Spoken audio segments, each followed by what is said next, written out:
Yes, okay, let's talk about Good Boys, which is directed and co-written by Gene Stupnitsky, who he co-wrote it with Lee Eisenberg. They previously collaborated on Year One and Bad Teacher. Those names may not be too familiar, but two that probably will be are Seth Rogen and Evan Goldberg, who are producers on this, and who are, of course, the originators of Superbad. Now, the logline for this movie could not be simpler. It is basically Superbad, but younger. It's Superbad with the kids in the Stranger Things age bracket. And in fact, the kids are insulted by an older kid at one stage early in the film by being referred to as Stranger Things. They're three sixth grade boys, which I think is around 10 to 11 years old. Is that right? Something like that. Played by Jacob Tremblay, Brady Noon, and Keith L. Williams. Jacob Tremblay, of course, who was so phenomenal in Room, the Lenny Abrahamson film. And again, they fill the same three Superbad roles. There's the meek kid, the brash kid, and the super nerdy kid. And they are invited to a kissing party at which one of the guests present will be Brixley, who is Jacob Tremblay's character's the love of his very young life.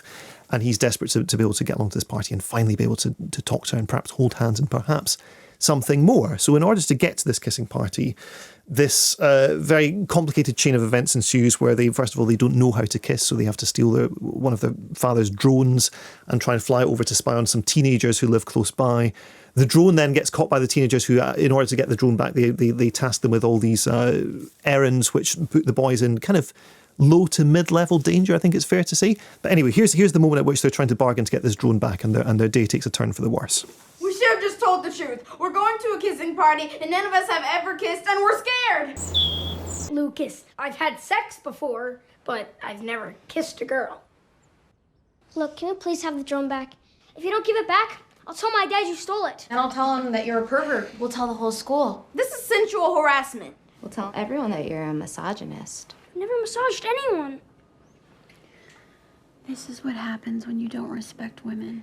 I respect women. My mom's my best friend. What about me? So this is actually a very easy film to review because it contains a grand total of 2 jokes. The first joke, which you hear an awful lot, is that these boys, because of their young age and lack of world experience, think that everything that's happening to them is incredibly, intensely dramatic and dangerous. And some of it is. At one point, they have to run across a motorway. Another point, they have to fight off some drug-dealing students. But most of it is fairly low-level threat. And yet it's approached by them as this cataclysmic day in history that they will remember forever. And the soundtrack reflects this as well. Every single time something mildly, very gently scary happens, there's this "dah" on the soundtrack and "bah, bah, bah," all the way through. And also when they're cycling down this suburban street, there'll be this very kind of streetwise heavy-duty hip-hop playing in the background to kind of emphasise the gulf between their perception of the day's events and actually how generally mild and mediocre it all is. So that's joke number 1. Joke number 2 is that because of their age, they don't really understand a lot of how adult life works. They will mistake, shall we say, certain artifacts for being certain other artifacts, certain things that are part of a fully grown person's life they won't fully understand. It's hard to kind of explain in a... You're telling me I didn't get a word of it. Objects, implements that may serve purposes that over 18s would understand immediately. You kind of getting what I'm saying here. The kids will mistake them for something innocent. So there's a very, very long set piece, a very long set piece with what they believe is a CPR doll. So there we are. There's an example, and let's leave that and move on. That's joke number 2, and again, this is driven home over and over and again. Here's the problem: when the 2 jokes that the film tells are always saying, "Okay, look, what's happening now? This doesn't matter. This doesn't matter. This doesn't matter. This definitely doesn't matter. Can you believe how little this matters?" And then you think, "Okay, fine, it doesn't matter. What? Show me something that I'm supposed to care about." I tuned out of this really within about 20 minutes because none of it is... The film goes out of its way to say how low stakes and how uninteresting what's going on is. Another enormous problem with it is it's so ingrained in the Judd Apatow style comedy, which is, of course, Superbad was one of the foundational texts of that whole comic school. I don't believe, however good, bless these little children and, for getting this job. It's wonderful. I'm sure the parents are very, very proud. Maybe not very proud, but they're in the film at least.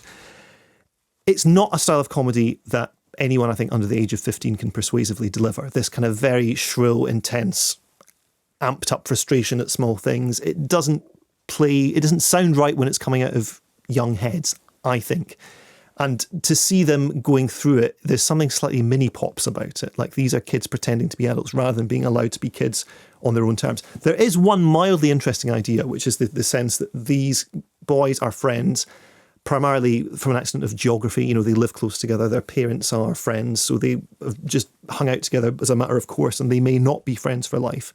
By the end of by the time they're slightly older, this won't be a relationship that they particularly remember. But the film doesn't really do anything with that until the very, very, very end. It's almost what happens next after this that would have made the exciting and stimulating comedy. I thought an awful lot about Jonah Hill's film Mid-90s, which was out, I think it's actually out on Blu-ray and DVD quite soon, like in the next couple of weeks, which again takes this kid who's about 10, 11, 12 years old and follows him to parties, the first experience of sipping beer, getting into these scrapes with older kids, skateboarding, listening to very kind of heavy-duty hip-hop. But in that film, you understood that it mattered to the kid, and that was seen as something lovely rather than something daft. That film embraced what it felt like to be at that age and to think that everything you were doing was the most important step you've ever taken in your life, because at that age it kind of is. And because this film relentlessly undermines it and keeps telling you that ultimately, who cares what's going on here? I didn't care.